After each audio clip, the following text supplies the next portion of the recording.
আজকের এই নির্বাচনী সমাবেশের মঞ্চে উপস্থিত ঝালকাঠি জেলা বাংলাদেশ জামায়াত ইসলামীর সংগ্রামী আমির অ্যাডভোকেট হাফিজুর রহমান হাফিজ ভাই মঞ্চে উপস্থিত রয়েছেন। বাংলাদেশ জামায়াত ইসলামী কাঠালিয়া উপজেলার সংগ্রামী আমির চেচিয়ামপুর ইউনিয়নের আমির সহ 11 দলের শীর্ষস্থানীয় নেতৃবৃন্দ, আমার সামনে উপস্থিত আমার শ্রদ্ধাস্পদ মুরব্বিয়ান, আমার মা বোনেরা এবং কচিকাঁচা শিশুগণ, প্রশাসনের ভাইরা, সাংবাদিক বন্ধুরা, আসসালামু আলাইকুম ওয়া রাহমাতুল্লাহি ওয়া বারাকাতুহু। বক্তব্য সংক্ষিপ্ত। আমি এই অঞ্চলের সন্তান হযরত কায়েদ সাহেব হুজুর কিবলা রাহমাতুল্লাহ আলাইহিকে আপনারা সবাই জানেন, ঠিক কি বলেন? কায়েদ সাহেব হুজুর কিবলা রাহমাতুল্লাহ আলাইহি জীবনে কোনো মানুষের ক্ষতি করে নাই, উপকার ছাড়া, ঠিক কি বলেন?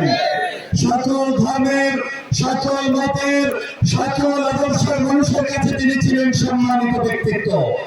আমি চিন্তা করেছি রাজাপুর কাঠালিয়ায় আগামী নির্বাচনে দাঁড়িপাল্লার প্রতীকে বিজয়ী হয়ে এই অঞ্চলের হিন্দু, মুসলমান, বৌদ্ধ, খ্রিস্টান সকল দল মতের মানুষদেরকে নিয়ে একটি ঐক্যবদ্ধ উন্নয়নের রোল মডেল প্রতিষ্ঠা করতে হবে ইনশাআল্লাহ।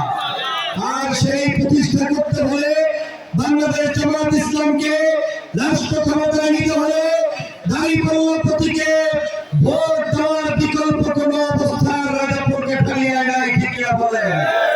আমরা রাজাপুর কাঠালিয়ায় চাঁদাবাজ দেখতে চাই না, আমরা সন্ত্রাস দেখতে চাই না, আমরা হামলা মামলা দেখতে চাই না, আমরা কারো উপরে জুলুম নির্যাতন দেখতে চাই না, ঠিক না বলেন?